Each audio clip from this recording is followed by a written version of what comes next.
Hola, and welcome to episode 51 of Word to Your Mama. Today we have sculptor and monster maker Vanessa Ramirez. That is correct. We get into how a Mexican introvert became an artist, her transition from 2D to 3D, about Vanessa embracing the cute to create her solitary monsters, how her drawings convey puffiness, similar to the ghost in City of Ghosts, one of my favorite shows. Please check it out on Netflix. Then Vanessa and I, two brown women, get hella real about mental health and how we both fuck with Brene Brown heavy.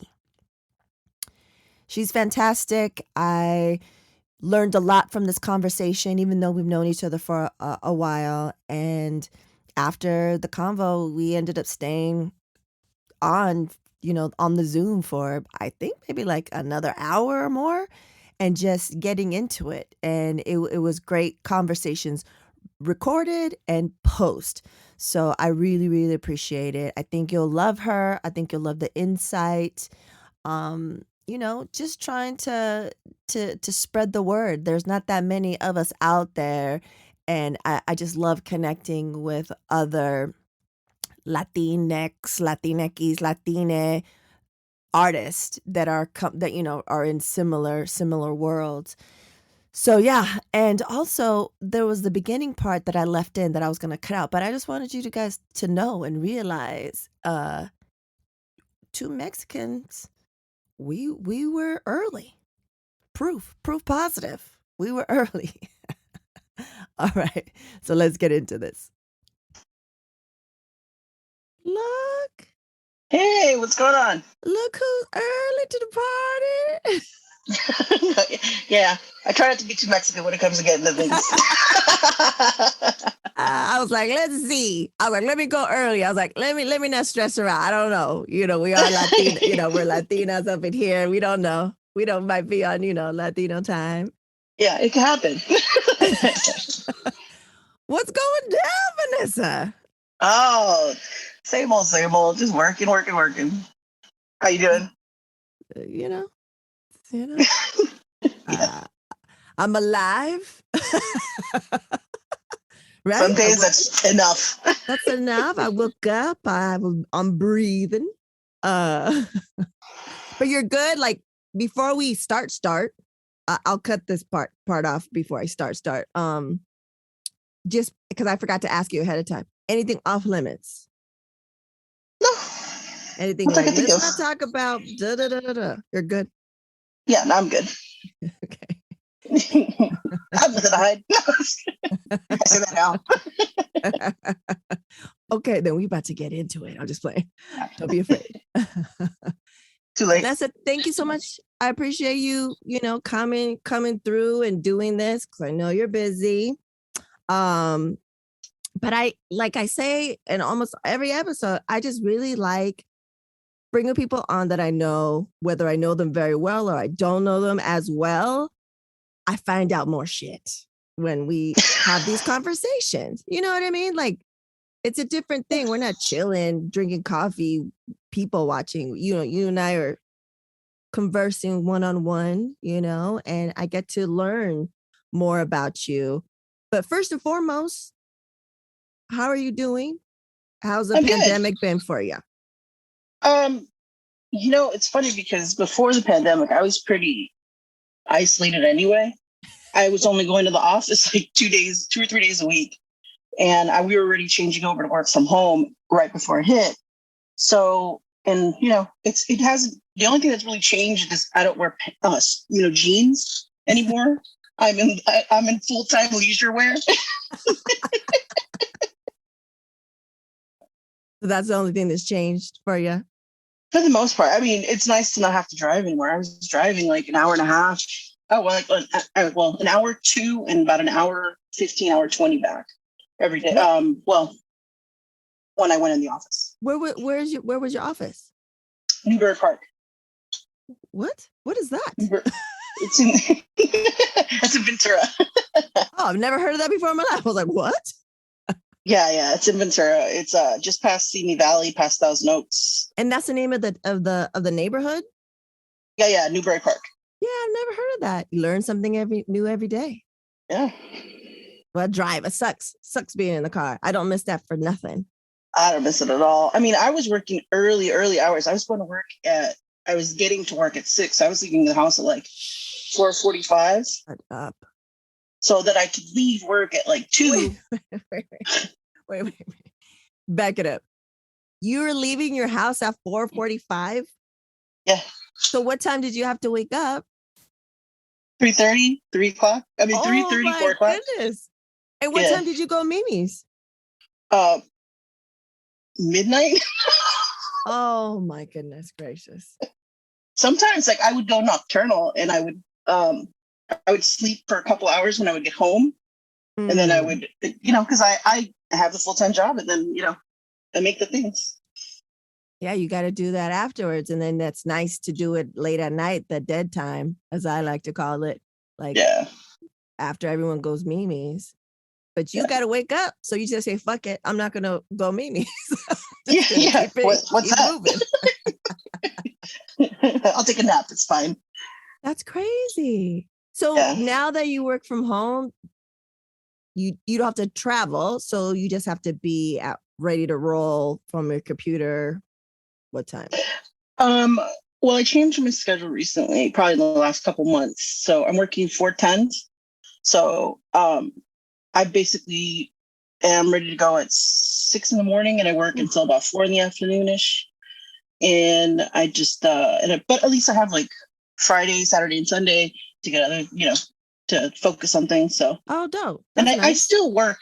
I still work after I work, but it's nice having that extra day. Yeah, hell yeah. Then it's worth it. Damn. So would you say you're a morning person, or just because you have to? Because I have to. Yeah. I'm a night person. Like if given the opportunity, the thing is I wake up early, even when I'm not working, but I like being up late. Yeah. It's so quiet and chill. And it's just, it's just so easy to get in the zone and just really focus and just get shit done. Yeah. It's that vibe I like to tell people that aren't creatives. It's a quietness vibe. Like, even if you don't live with people, it's like the surroundings, the county, the state, like everyone's Mimi's. It's a quiet vibe. And there's no interruptions. There's, just put on some music and just work and like get lost in what you're doing. And, it's not like you have to be anywhere. It's not like I have to really worry about, I miss that part of it, being able to be up super late. That's why the weekends mess me up, because I'm like, all of a sudden I'm up at like 2, 3 in the morning. I'm like, oh, I'm going to pay for this later.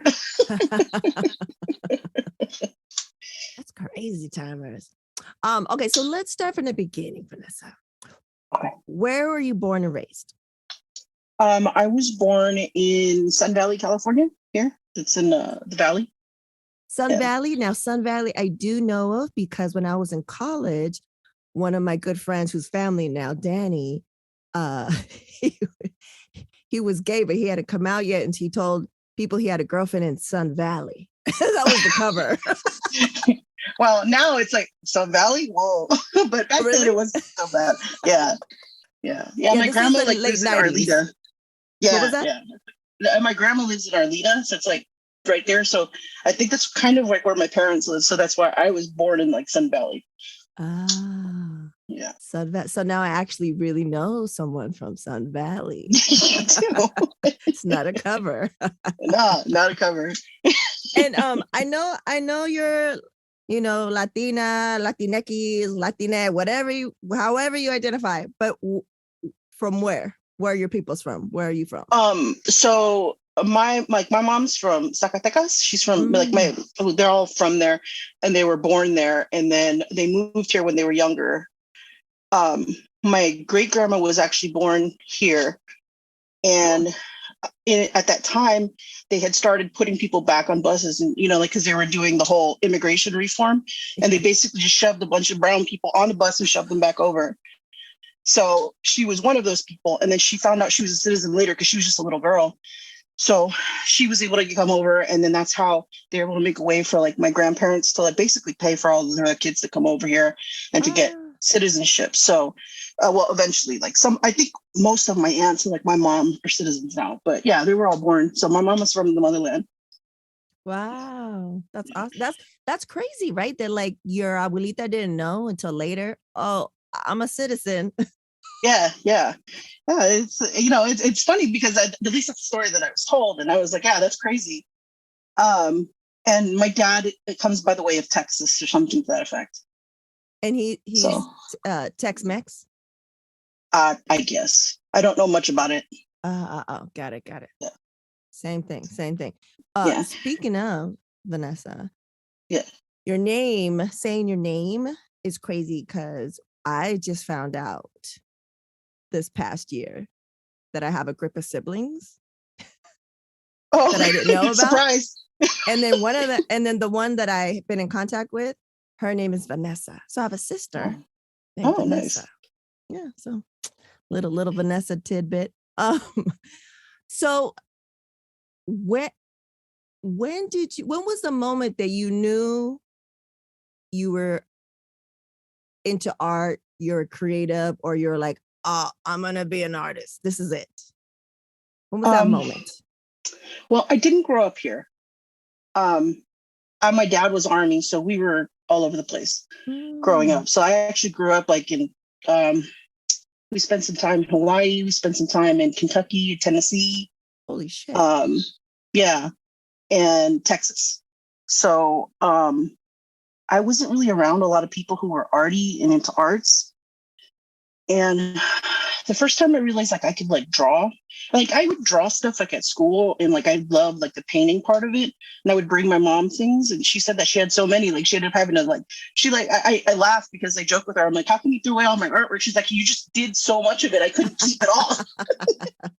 Prolific at a young So age. yeah, so I would just make a bunch of stuff, and I love that part of it. But it wasn't like something that was like necessarily like encouraged or anything. But we came to visit my family out here, and my uncle was sitting there, and I remember it so clearly.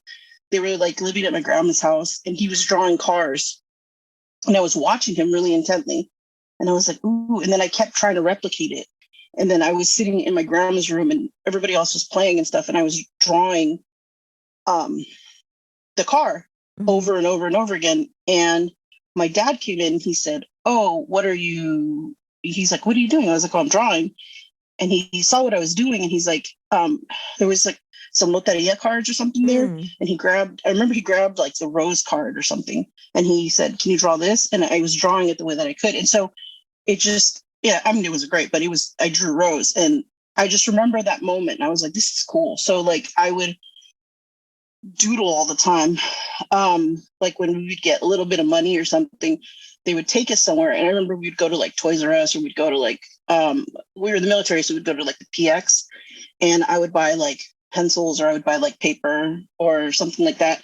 And I would draw like, if I would get coloring books, I would draw like what was in the coloring book. Mm. Or like if my dad had comic books, I would draw that. And then I just took some classes in school, like high school and stuff like that. And then I just stopped Mm. afterwards, because I had to do life stuff. And I didn't draw for a lot of years. And then here and there I'd get like a sketchbook, and I would doodle a little bit, and then I would never do it again for years again. And then about 10 years ago, I was super frustrated at work, because the lady who I was working for was really like, she had a set line of what she wanted, and she didn't really want to deviate from that. So I was just making what she wanted. And it was a really frustrating time. So I was like, I need, I had tried to get like into art college, and I had done some like life drawing, and I had done all this stuff trying to build up a portfolio. And um and then I just decided to kind of like, I was still taking classes, and I was like, I need to do something.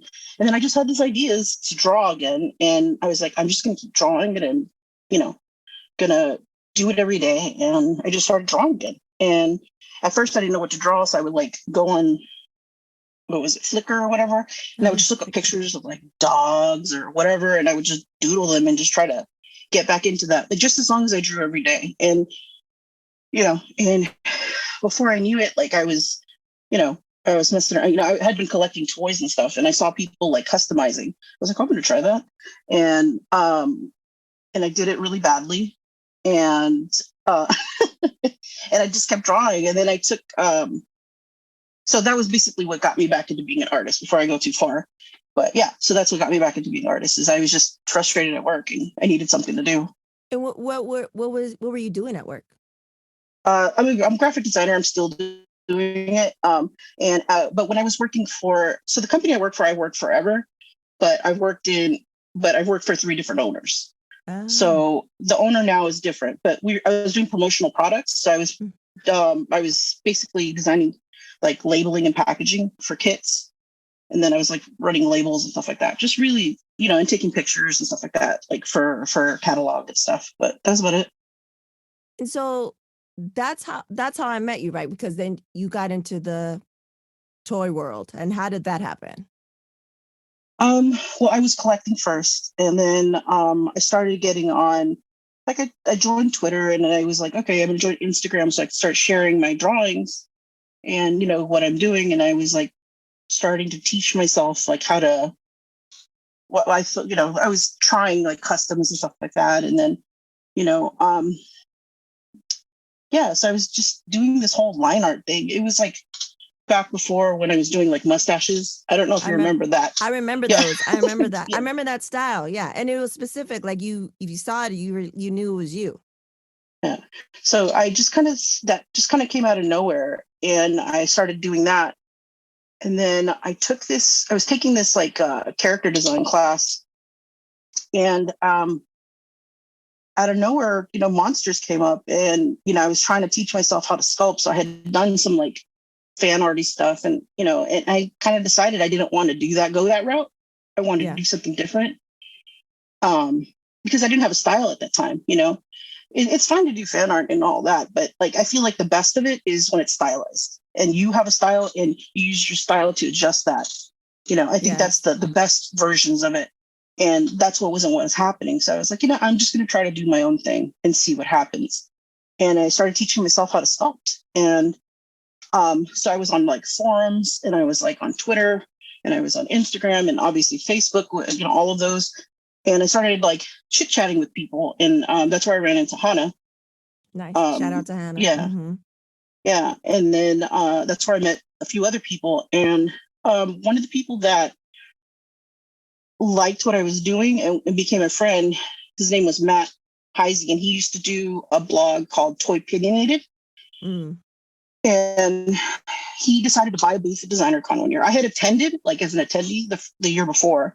Then he bought a booth and he invited me, and I was like, well, what am I going to do?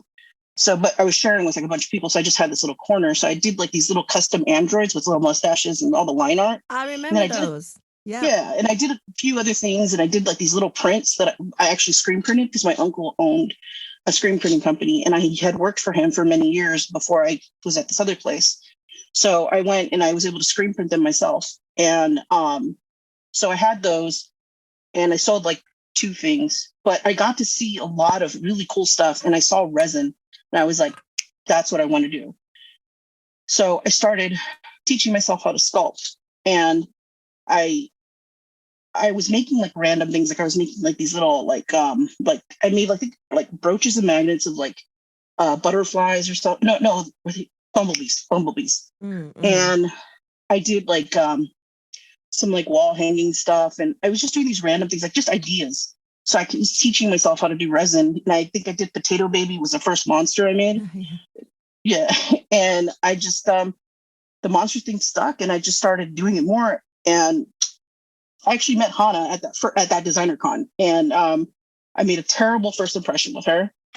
Does she think that? Does Hannah think that? Oh yeah, 100%. It's funny because she was like, she came up to the booth, and I was really nervous. I wasn't used to that, and I guess I have the RBF going on, so I don't always appear the most inviting, I guess. Especially that year, I was really nervous. So she said she basically had written me off at that point. But we had talked on Twitter before that, like we had chit chatted and we like joked. And because that's how I am. I'm kind of I like to laugh and have fun and joke and stuff. So I would always be like posting dumb shit. And so I guess because of the way I was on Twitter versus how she met me, she decided to give me another opportunity, and she invited me to my first show. So I did a collaboration piece, and then she kept inviting me.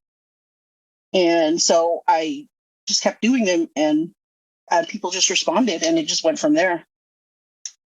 And because I was going to ask you about the monster, because I remember it's fascinating seeing people's progression and being able to, because I remember those the line art mustache, the drawings, the androids, I remember all of that. And then seeing you move into these monsters, which are super cute, like super cute. We'll talk about that in a second. But how did you get into... Let me read something really quick. Because I was looking. Congratulations again on the wrapping up the show at Stranger Factory. Thank you.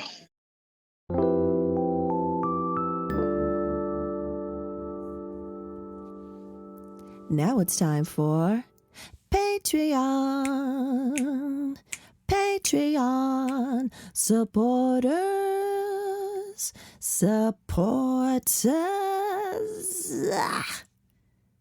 We have a new Patreon supporter. That is correct. We have Barry, the owner of Podcasts in Color.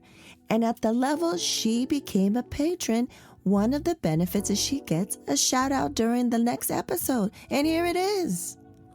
Muchísimas gracias, Barry, for supporting, for everything that you do for Podcasts of Color. Go check her out, podcastincolor.com.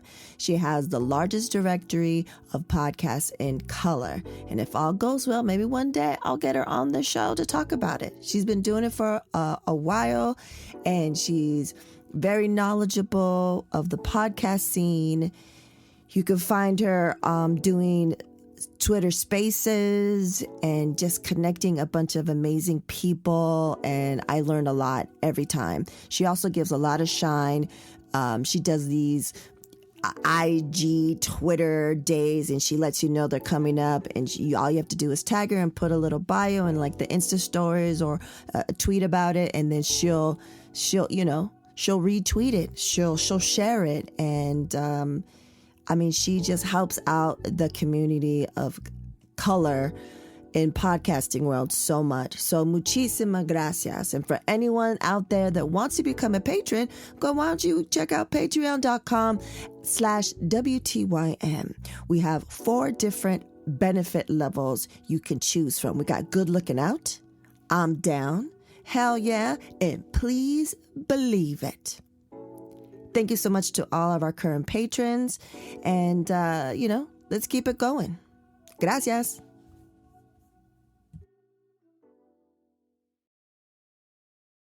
And then so I wanted to see what the name of the show was so I can talk about it here. And then I read this, and then I was like, yeah, that adds to my question of the monsters. So it was called Reclusively Yours, correct? Mm-hmm. It says, is a reflection on isolation and the passage of time in the life of solitary monsters, whether talking to an invisible friend, learning new skills, or indulging in activities like no one is watching because no one is.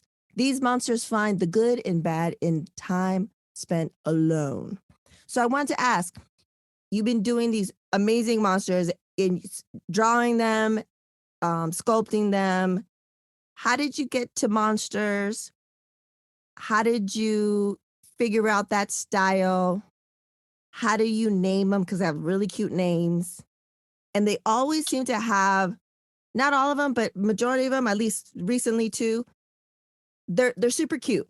But then they seem to have something like fries or like a cute little, a knick-knack or something. Like, I don't know. I love it. So I'm interested in, and they're always, like you talk about that they're alone, and in your world, monsters are alone? Is this a reflection of Vanessa? Where is this coming from?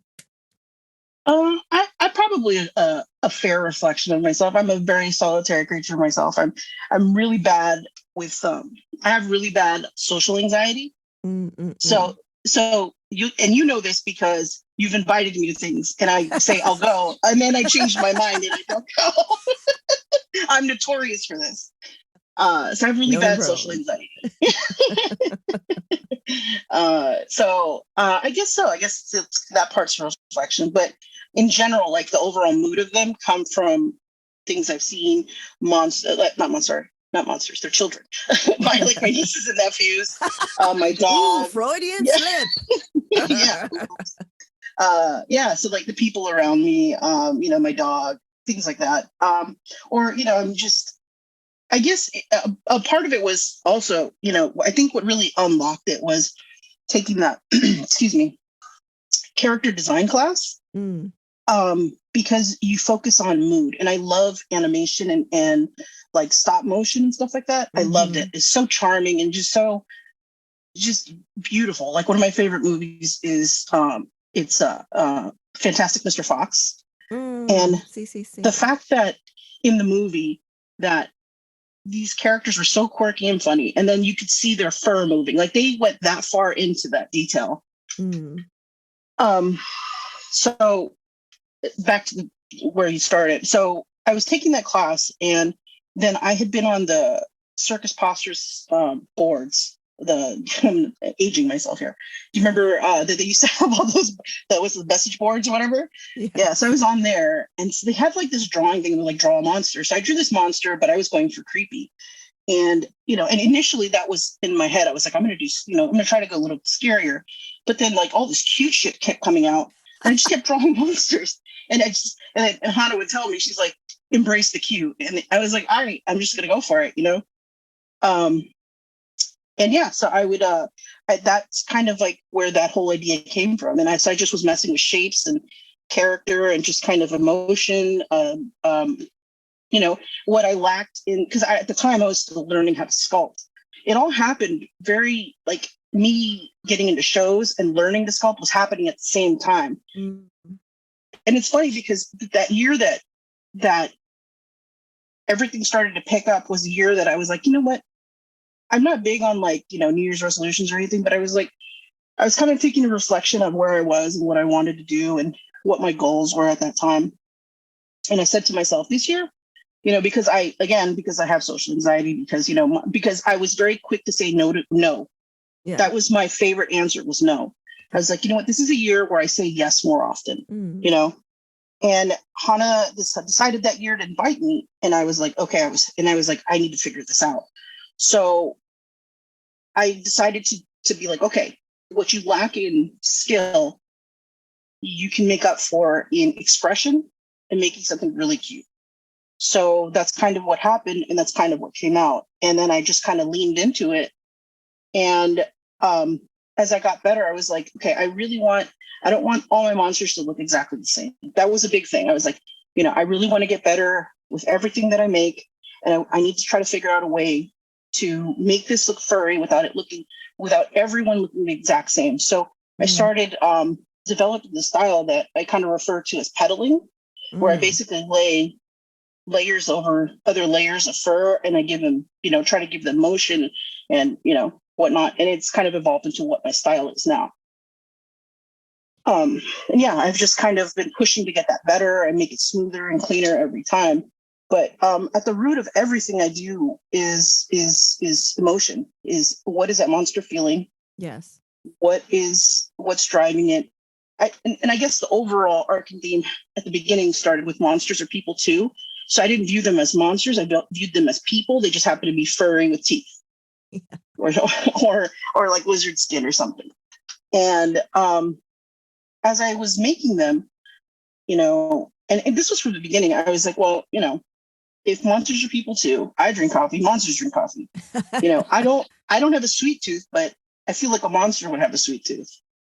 You know, so Totally. I would make cupcakes, and I was trying to figure out what I could sculpt that I could let that would feed the story or this idea. I shouldn't even say story. I should just say this concept. And yeah, so It's a as story, Vanessa. It's a story. You tell stories with each one, with your drawings, with your 3D, with your sculptures.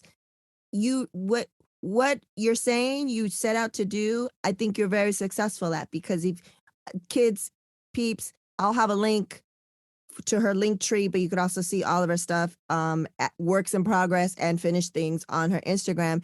And you see the expression, you could tell all of them are in your world. They're all from your world. They're all from your head, but each one has a different expression. Like, oh, this is a little sad, or he's real pensive, or, this one's a troublemaker. Like, you could tell. So you're very successful at that. So I will say that they are stories. You're a storyteller with your art.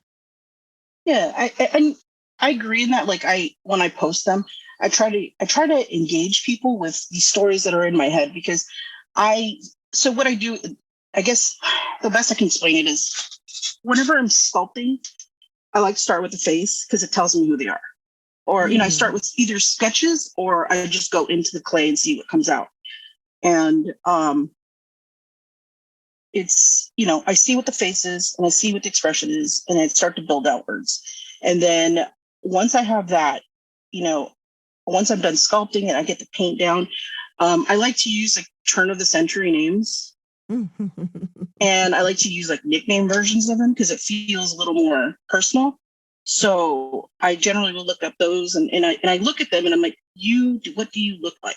Who do you look like to me? And then that's how I choose the names. And that's so one question I was going to ask you too, is like, how do you choose their names? Because like, I think you had a Bernice, and like you had like different, the one that I said looks like that one meme of the guy getting in the car. I never knew his name. That one meme where the guy's getting in the car and the guy's going, ha, ha, ha, and he goes in the car. And I was like, oh, your character looks like this on Twitter. And you're like, oh, he does. And his name is Leroy. Okay, Leroy. Okay, all right. The one with okay, yeah. It took a minute. I was like, wait a minute. Yeah. No, you're right.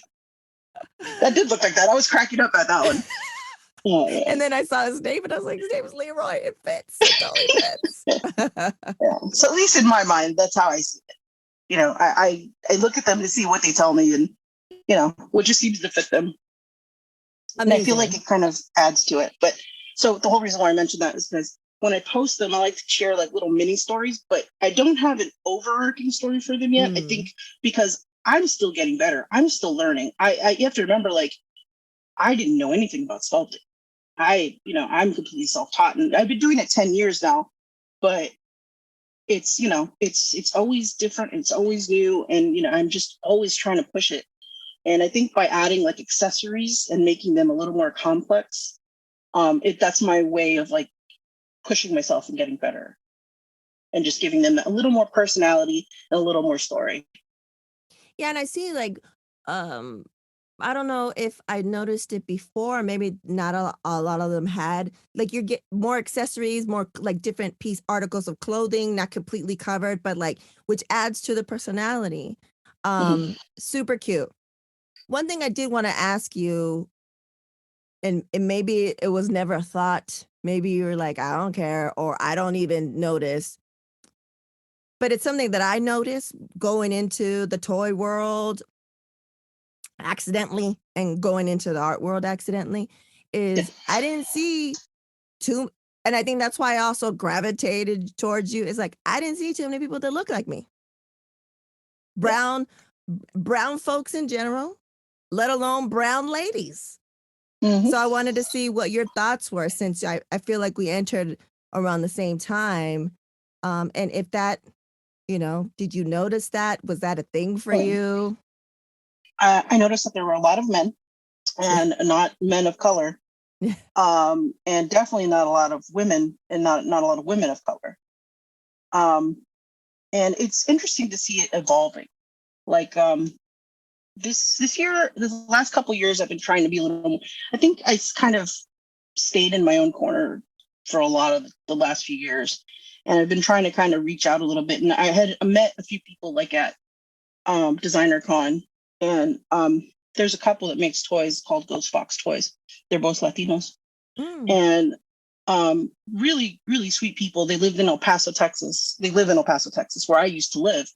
So we just chit-chatted, and they're so talented. Both of them are so talented. And I started to see like more people that I've met, and, and like people who are coming up and like learning and stuff. And, whatever is their path they end up going. But yeah, I've seen a lot of people come and go in this time, and not a lot of them have been people of color. It's Yeah. interesting. When you go to DesignerCon, you don't see a lot. I mean, I shouldn't necessarily say people of color, but definitely not Hispanic, Latino, Latinx, whatever it is that you go by. Um, um, because there are a lot of really solid artists. There's just Asians that are just crushing it, but definitely not people that look like us. Yeah. And I think you being a sculptor is even more of a niche. Do you know what I'm saying? So I'm sure it seems like there's even less representation. So you represent for the art, represent for the sculptors in such a interesting way.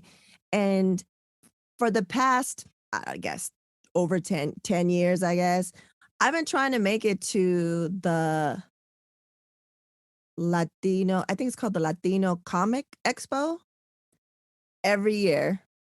I can't make it. And I've been dying to go to that because I was like, I feel like I would see artists that I'm looking for. Do you know what I mean? Like, Yeah.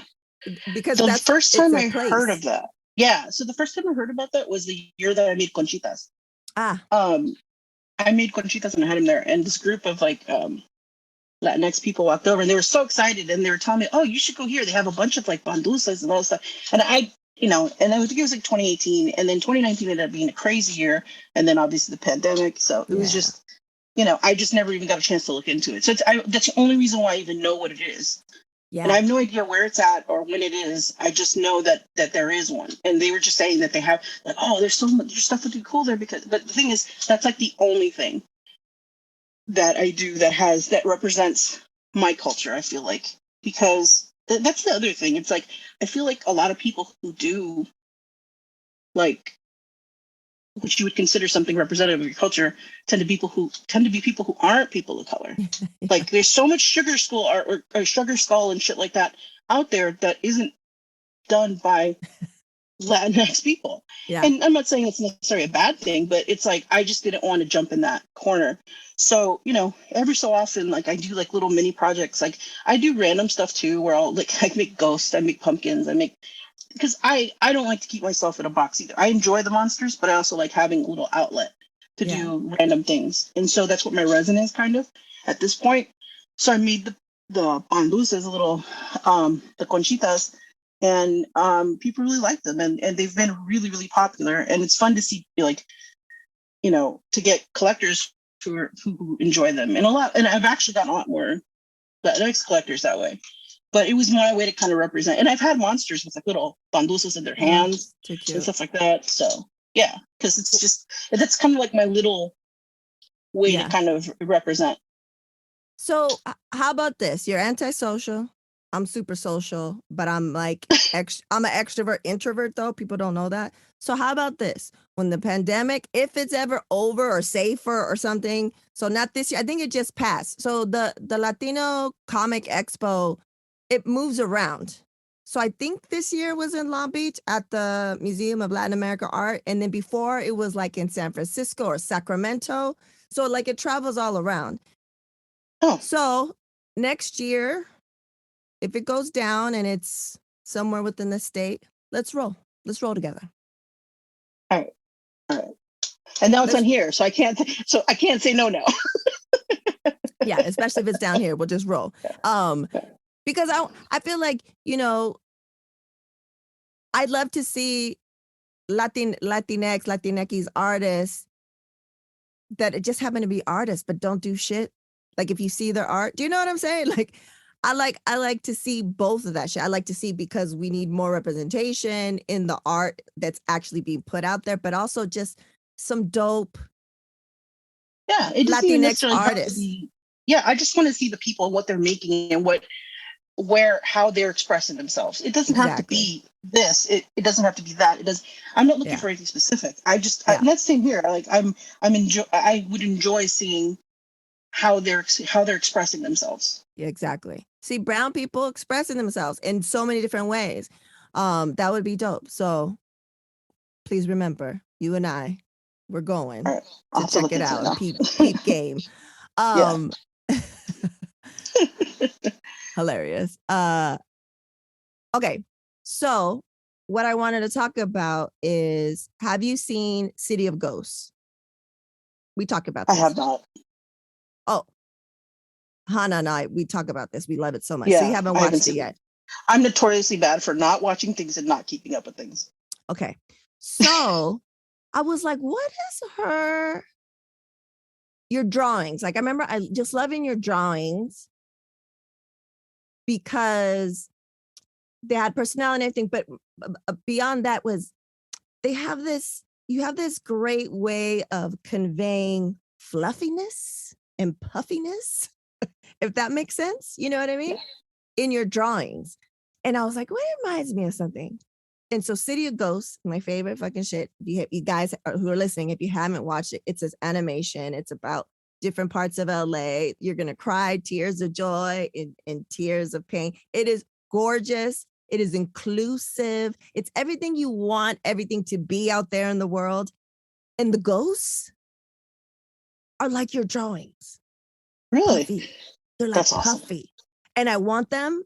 And I want a thing that looks just like and I love it so much that we're recording this pre-Hallows Eve, but when yours comes out, it'll be post-Hallows Eve. So my costume is Zelda, which if you watch it, you'll know who that is. She's the main one. She has a brush, has a ghost on it, and she interviews the ghost with the brush. I better get to it then. It is super cute. So anyways, I'm trying to find the color shirt and shorts. I found a brush that I'm going to paint red. But anyways, you have to watch it because you're going to see this and be like, God damn it, that's so fucking cute and so fucking fluffy. That's what I think of when I look at your drawings. I'll have to check it out then for sure then. Fluffy puffiness. Right. City of Ghosts. Check it out, Vanessa. You're going to love it. I'm going to check it out. Yeah, it's funny with the texture thing, or like, because I was like, I didn't want to like put fur. I wanted to really sculpt it, and and I wanted to convey fluffiness, like you're saying, give it volume without it just making it big. Yes. And yeah, and that kind of ended up being, my way of doing it. I'm glad it reads that way. Well, I know with the drawings for sure more, because I give it more of that, what I try to do as far as fluffy and convey that. So, yeah, and even in the sculptures, I mean, it's great. So I wanted to ask, what do you do to stay inspired? How do you stay inspired? Like, it's hard for me. It's been years, but I think it's also because for me, it's like a medical thing and I'm being a mom thing and being exhausted and not having bandwidth. So I always ask artists, how do you continue to stay inspired? It's definitely really hit or miss for me. I have moments when the inspiration's gone and I have to trust that my hands are going to do what they need to do.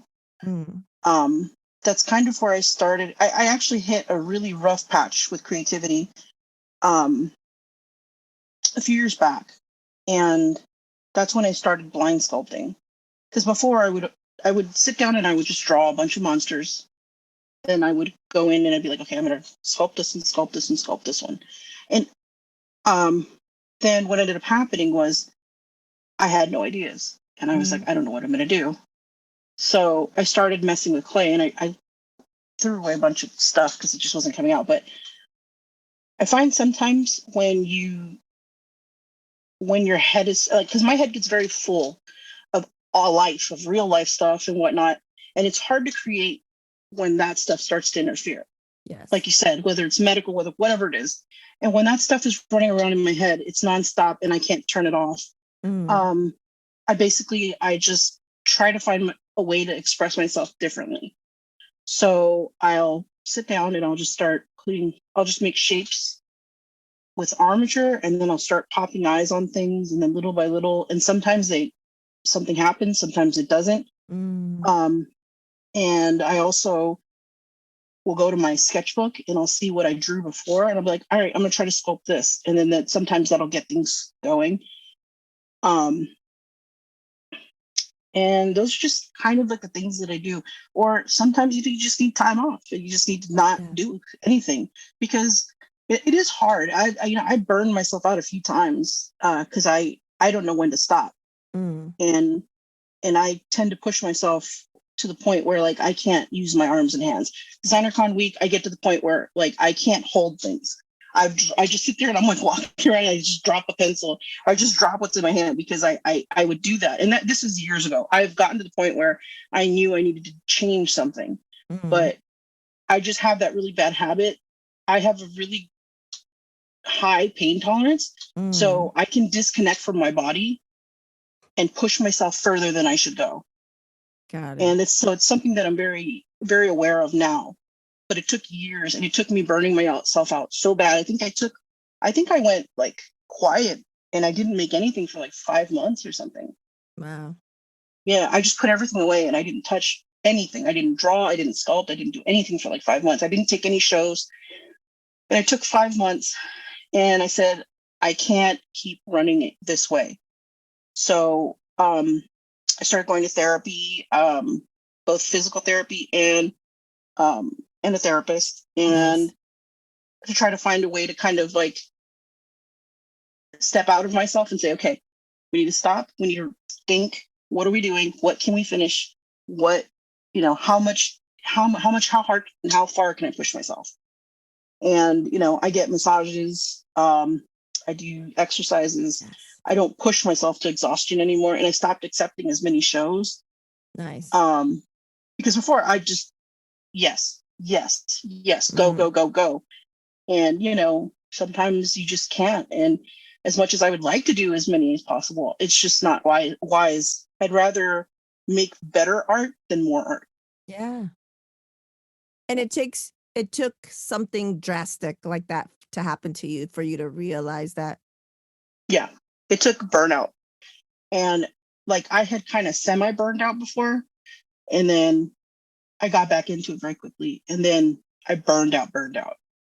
And it took me hitting that wall to just really figure things out. And it's still something I struggle with because I tend to, like I said, once I'm in that mindset, I push. And that's the big reason why I decided not to do DesignerCon this year, is because otherwise there's been times when I've made everything I needed to make. And you've seen my table. Yeah. Like I always have it full.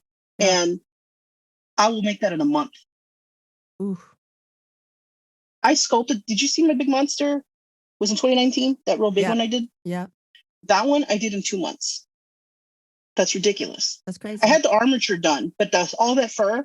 Yeah, it's just and that's the thing is like I just sometimes I just get so focused on doing things that I forget to stop and to be like, okay, and take a check. But it's definitely something I'm working on and I've gotten better at. And not having to drive to work and stuff like that has really given me time to be, to be thoughtful about what I'm doing with my time, because I have more time now. Yeah. Not losing 2 hours a day driving anywhere. It makes a huge difference. And I'm glad to hear it, Vanessa, because, I want to make sure people heard what you said, that you went to both physical therapy and mental therapy, we're two brown women that are talking about mental health. This is something that is not normalized in our communities, but it's great to hear that you went to therapy, or you're going. I'm in therapy. I mean, it's helped so much.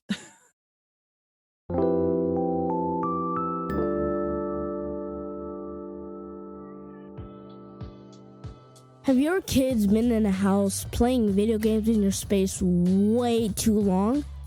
Now you can get them outdoors and still be social while social distancing at the skate side after school and group skateboarding classes. Skate students get to improve their skating and decompress after a long day or week of school. This program is awesome for beginners to get started or advanced skaters to take their skills to the next level. Go to theskateside.com and learn about our COVID-safe programs in Santa Monica, Culver City, Glendale, and South Pasadena. That's theskateside.com. The Skate Side. More kids skating.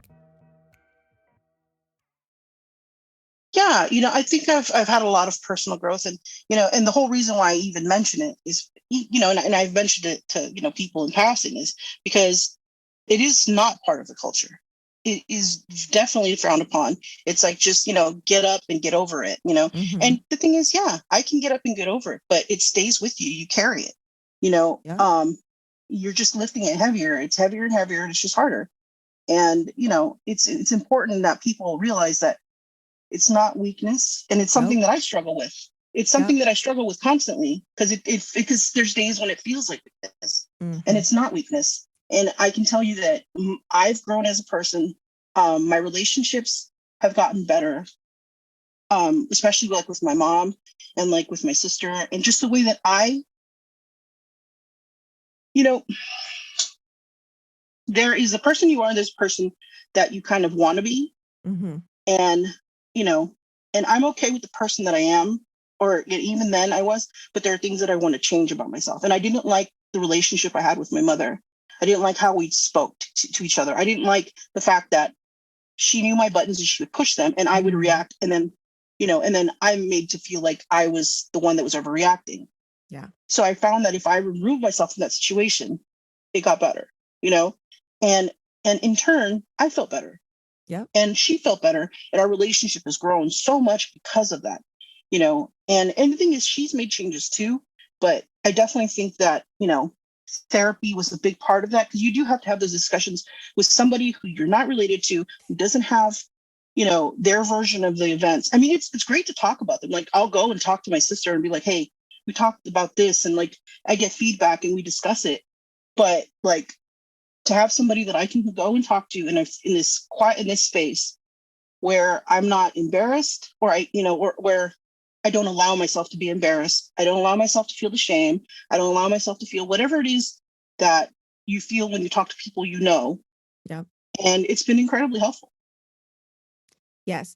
To when I tell people, I've been an advocate of therapy before, because people would get kind of cringy back in the days. I'd be like, counseling. You know what I'm saying? It's like going to a Yeah. counselor.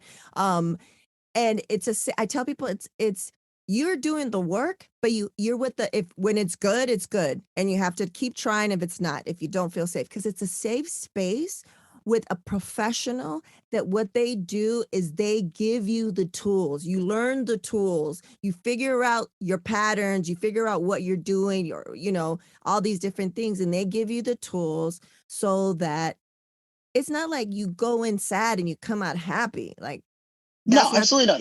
It's not the work. thing. It's It's a work. lot of work, but a lot of work on your part. And Yeah. you get out what you put in, and it's fucked up, and it's rough sometimes, because you're putting a mirror to yourself.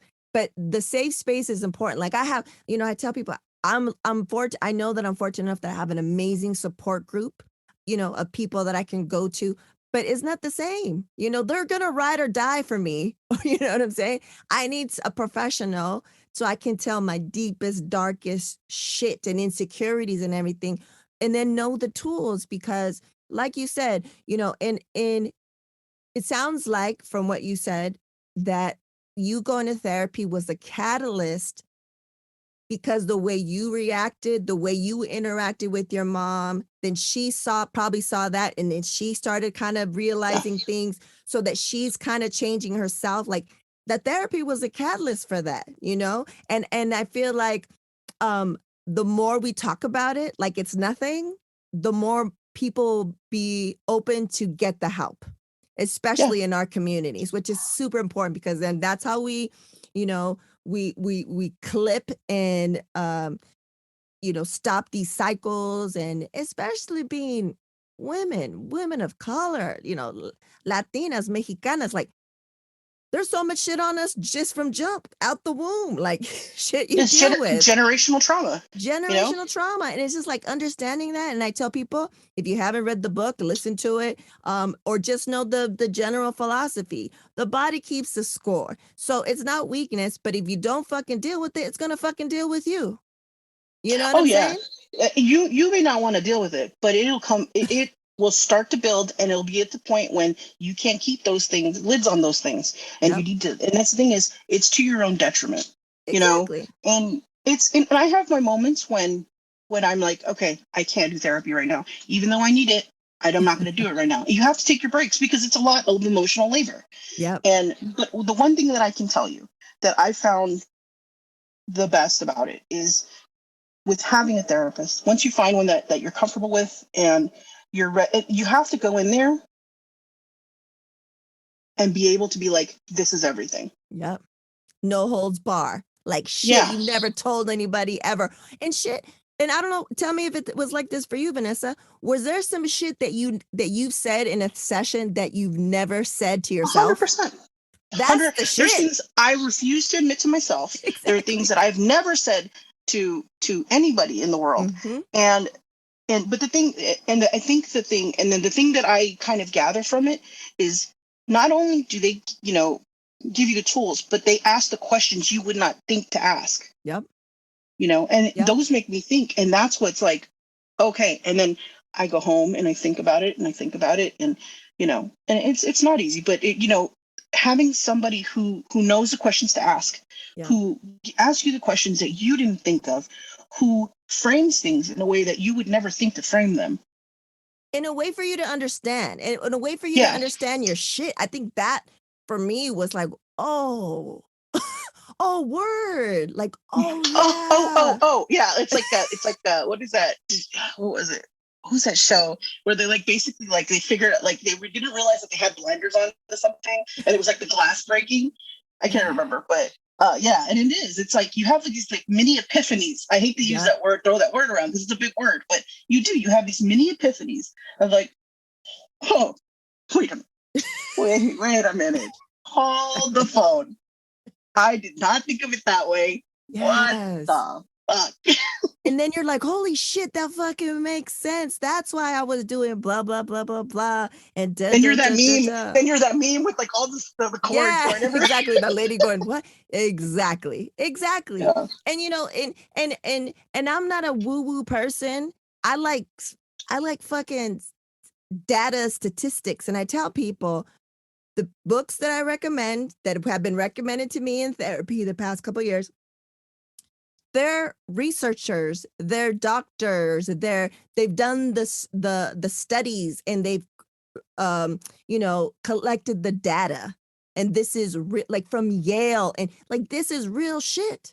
Like if you don't deal with your trauma, it physically manifests in your body, Yeah. And I've read like different books. When I was having like before I decided to go to a therapist, I was like, no, I'm not going to do that. Because again, that's something that we do. And so I would go and I would, I'd read something like I'm feeling a certain way and I would read this book. And I think my real awareness came when I read some Brene Brown books. And that's the thing is, I fuck with her. Her Brene stuff Brown is just so straightforward. It is data. And the thing is, she tells you these things that you're like, okay, I get it. Yeah. And it took me a little while after that. But like I read the books, I listened to the audiobooks, I would listen to her podcasts, and she's just so straightforward, and it's not flowery. It's not, it's just very straightforward. And she's saying, this is what the data says. And I'm like, and I hated it. And I haven't, I've had a few therapists, and, you have to find somebody who you vibe with and who gets what you're trying to say. But you also have to get somebody who like really just lays it out there. Yeah, that's not afraid to like call you out on your shit and is not intimidated by you and stuff. And I think that's a thing too. Like, a lot of people don't, I kind of intimidate, and they push you, they call you out on your shit. And then they're because they're professional at what they do, they've been doing it for a while, they can really read what you're telling them and be like, and then throw it back at you or ask you that one question that's going to make you think like, oh yeah, no, I didn't mean that. and here's the other thing is, don't go in there trying to tell your story so you can find out if you're right. Exactly. Like go in there and be like, I'm going to be raw. This is why I'm here. Yeah. But all this stuff. And the funny thing is the reason why you're there is just such a small part of it. Because once they start getting into the things that build you, your little building blocks, then you're like, oh, wait a minute. this isn't why I'm here. I'm here because this, and this is why this is going wrong. Yes. You know? It's like they're like, oh, wait, there's all these little doors. Let's open up these drawers. You have all this shit. It's and you're the like, worst. I'm oh. like, please stop touching my shit. Please. Going back to Brene Brown, dude, when I found her, when I've gone to therapy 3 times in my life, and the latest time I started, I think it was 3 years ago, again, and it had been a long time since before that. And I don't know how I found her shit. And I started listening to her books while I had just started therapy, or right before I started therapy. So it was like I was getting on both ends. And every night I walked where we were staying at the time, and I'd like listen to her, and I was like, I love her because it's data, but she's also from Texas, and she's giving it to you rough, rugged, and raw. And her stories are relatable, and she cusses a little bit here and there, or she's just like the person next door, but that's a fucking renowned researcher, and I love her to death. And I don't know if you watched Ted Lasso. Yeah, oh yes, I did. Oh, I fuck with Ted Lasso. I love that she had the what's his name? Brett Goldstein. What's his name? Yeah, I gotta watch that. I can't wait to hear that podcast. But yeah. I love that show so much. Talk about that little drop of joy that you get. Yeah, it's a hug. When I saw the first season, I was like, oh, this is the hug that I need in these trash times. But what I love about it is that they, when you hear him, and also Jason Sudeikis and the other guy, the co-writer, the second coach, they're on Brene's show too. And then Brene Brown's on Brett Goldstein. Remember, I sent you his podcast about movies. She's on there. And then they talk about how like all the writers fuck with Brene Brown heavy in the writer's room.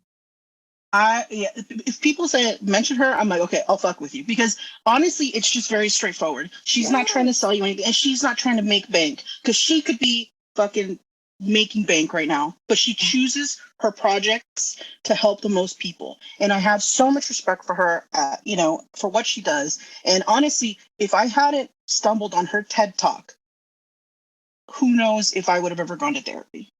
Yeah, that's real. That's big. To be honest. That's big. Yeah, because it's just, I at that time I was really struggling with stuff, and I don't remember how I ended up on her TED. I used to like to watch TED Talks, so I just think she ended up playing, and I was like, what? It was literally like being punched in the face or being thrown in cold water and saying, I didn't view things this way. How interesting. And then I had read a couple of her first books, and those are a little more technical and they're a little harder to get through, because I like storytelling, and so they're not for everybody. I read them, they were good, but like her later books, like I think Braving the Wilderness is my absolute favorite book of hers. That one speaks to me. I have the audiobook, and every so often I just put it on to remind myself, like right now I'm not in therapy, I'm taking a little breather, but like I try to remind myself of those things, and that I'm going to have to get back to it, because it's a constant work, and and I've made huge strides, but there's always more work to be done. I just have to be it has to be the right time for me too. And sometimes when it doesn't feel like the right time, it's the right time anyway, but it's probably when you need it the most. It could be a sign that it's the right time. But yeah, man, Brene Brown, I mean, I hope one day I get to meet her somehow, some way, but I know if it wasn't for therapy and her books at that time, where it's just everything fucking collided, and then it opened up my world to even more, researchers and psychologists that do research on like happiness and like all these different things. And I was just like, yes, this is everything that I need that's proven and is helpful and stuff. But thank you so much, I'm not Vanessa. a warm hugs person. I'm not like a warm hug kind of like soft talking book person. Like I've tried, I'm like, it doesn't feel sincere. Exactly. And I Brene think that's Brown the thing is sincere. Yeah, she's exactly. Like, there's no bullshit. She's a recovering alcoholic. She tells you up front. And it's just like, okay, we're dealing with this right here, right now, and I think also just being Texas, so, from Texas, like I'm not from Texas, but my brother's father, so we go to Texas every year, and there's a certain thing, you know. Okay, thank you so much, Vanessa, for allowing us to go into this a little bit deeper, because I think it's so important, and I think especially we all have issues, or we're very, but I think especially as creatives, I feel sometimes, at least for myself, we tend to be a little bit more in our head and with our emotions, and we go into some deep, dark places, and I feel it's even more imperative to seek therapy. And right now I'm at a point where I'm once a month. But earlier this year, I was every fucking week. Like, do you know what I'm saying? And she's like, I think we're good. I think you're on the other side. Like, are you sure? And I was like, she's like, so we can like stop it. And then if you want to continue, come back. And I was like, can we just go once a month? I was like, I just need to check in, like, just in case. You never know this world. It's good though. Because it's like, sometimes, like if you quit it, you kind of forget. And this way you have like a little touchstone kind of to remind you of those tools or what it is that you're trying to do. Yeah. And I find myself, when you were saying that, we lay it all out, at least once every session, I always say, but because to be 100% honest, because I'm about to go in, like, about to say some shit. But yeah, man, it's very important. Okay, let's go into, before your time is up with me, let's go into the questions and comments from the audience. I'm going to say the question and comment, and let me let you guess who it's from. Oh, shit. Congratulations on crushing another solo show at Stranger Factory. We have one question for you. Is yesterday's prize today's price?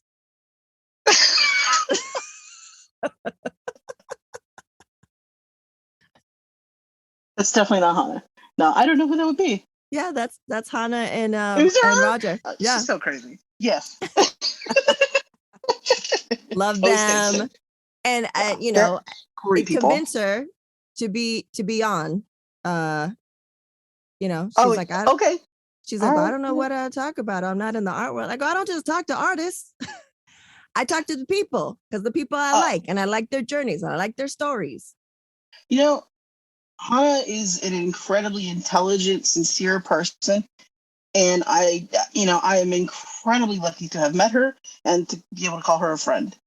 Yes. She's her and Roger have been some of the kindest people to me. They have been like my hype team since the beginning. I wouldn't be where I am today if not for her, because she said, she was like, when I would go to, I'd be like, you know what? I don't know if my idea is creative enough for this. She's like, you're going to be in the show. She's like, and she would force me. And that's the thing, is like, she really helped me as far as like coming out of my shell and pulling me out, because she recognized what I was, how introverted and my social awkwardness and, and the issues that I had with that, and she would invite me to, she's like, come to the opening. And then I would show up and she'd be like, okay. But like, and then she'd be like, I think like the first time I went, I only stayed for like an hour, but also like I had hurt myself, because I hurt myself all the time. And so I left, or I was sick. I think I was sick. And I ended up, and I didn't want to interrupt her, because she was a curator. And so I just left, and she's like, she texted me. She thought, did you really leave? I was like, yeah, I wasn't feeling well. And then she's like, so then the next time she's like, come to the opening, but also let me know when you're going to little by little. And like, we would get together for dinner and stuff. And, and she's good people, and she's an incredibly intelligent person. So I'll try to push her to do it. But yes. Because she has an incredible story. And I feel like she's helped out some people. Like, I know a lot of people, I've been in a couple of her shows. So she's been gracious like that to me. And also I've met people through her, and just because you feel that you're out your legacy and contribution in those different worlds don't disappear. And I feel like she has so much to talk about. So yeah, Hannah, you're going to be on. I'll try. Yeah, Hannah, better do it. You're telling me to do things. Exactly. Tables are turned. Yeah. Okay, before we head out, let's do the not so rapid fire questions, the AKA slow as hell questions. Vanessa, 3 words to describe yourself. Um,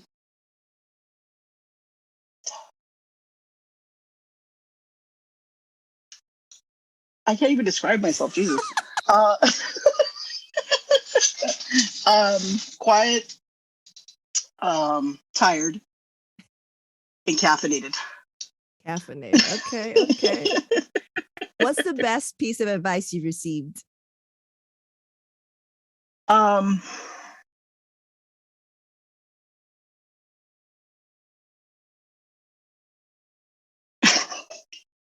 See, we talked about Hana, and all I can hear is her fucking voice in my head. And all I hear her saying is, just say yes.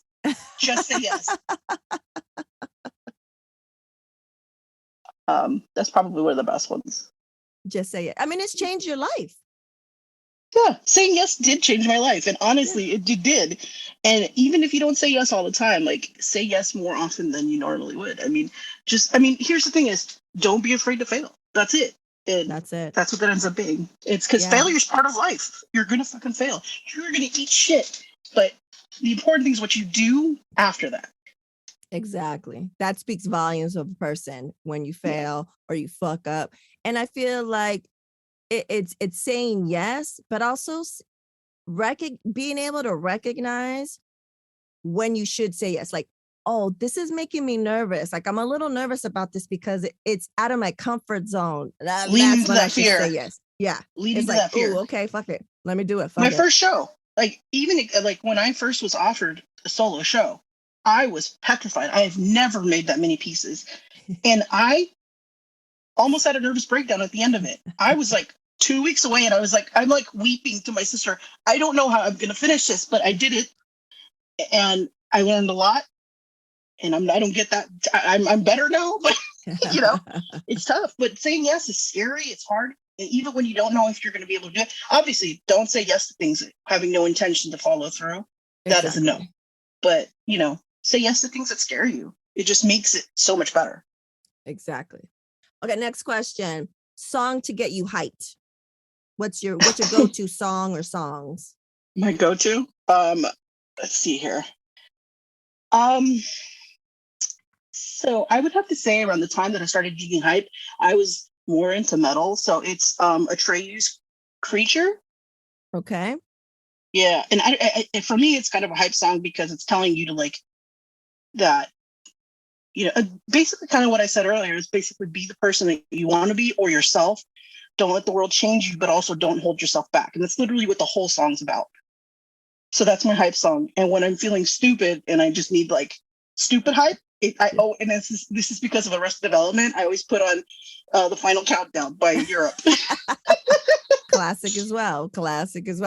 I'm gonna add, peeps. If you don't know, I have a Word to Your Mama guest hype list playlist on Spotify. So don't put mine on there. It's gonna ruin the whole list. No, it's a crazy mix of songs. I mean, we have everything from Elton John to Fetty Wap. I mean, the whole gamut. So Atreyu Creature is Screamo. So that should be fun. It'll be great. It's going to be great. So I'm going to add this to the list. We'll have a link. What I like to do in the show notes is whatever songs my guests say, I have a YouTube link to those songs, and then I'll add the link to the playlist. Final question, Vanessa. What will be your legacy?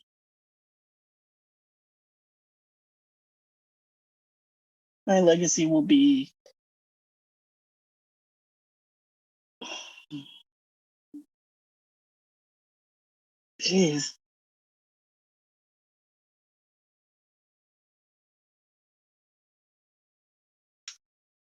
probably have something to do with black hoodies. I don't know. I don't think I've gotten there. You know, I probably should know by now, but I don't know that I have a legacy to leave. I don't see myself having a legacy. I just, you know, I'm a simple person. I make monsters. I wear black hoodies. No, your legacy, I'm gonna tell you what your legacy is, because you're an artist and you're a storyteller, and your legacy is, at least from right now, and who's to say how your art will evolve, but so far, Vanessa, you've, just like Ted Lasso, have put joy into the world, have given people joy, little hugs, little, oh my God, that's so cute. Oh my God, I want to grab it and crush it into pieces and spread it around like dominoes. Your legacy is your artwork. You bring joy to people. Well, if I can bring somebody a smile or, and I'm super appreciative because so many people have bought so many of my monsters from the beginning. And if I can bring a little bit of joy to them, then I guess that's my legacy. Yeah. Success, Vanessa. You've succeeded in that. And that would be your legacy. Vanessa, thank you so much for being on Word to Your Mama. I appreciate it because I know that you do have this social anxiety, and I saw that you had done a live thing, so kudos to that. And I remember telling you about that. I was like, it's not live. We're not live. It's recorded. So thank you so much because I know it's not your thing, and I appreciate you coming on and especially going above and beyond and sharing real personal shit that I feel is so fucking important to our community. And yeah, I appreciate you. Thanks. Thank you so much for having me. And I think it was an important conversation to have. Yeah. Don't forget, we're going to the Latino Comic Expo. All right. I'll look it up. And I'm going to be prepared to say yes.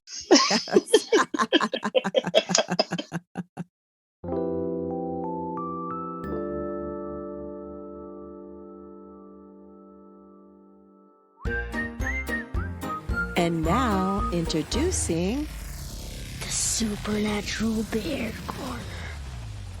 Supernatural Bear.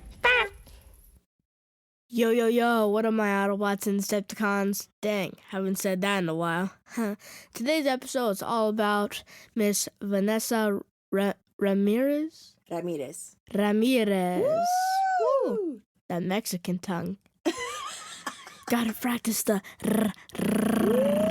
like a machine gun. Bilingues. Anyway, she's an amazing artist. She makes beautiful clay sculptures, and trust me, they are cute.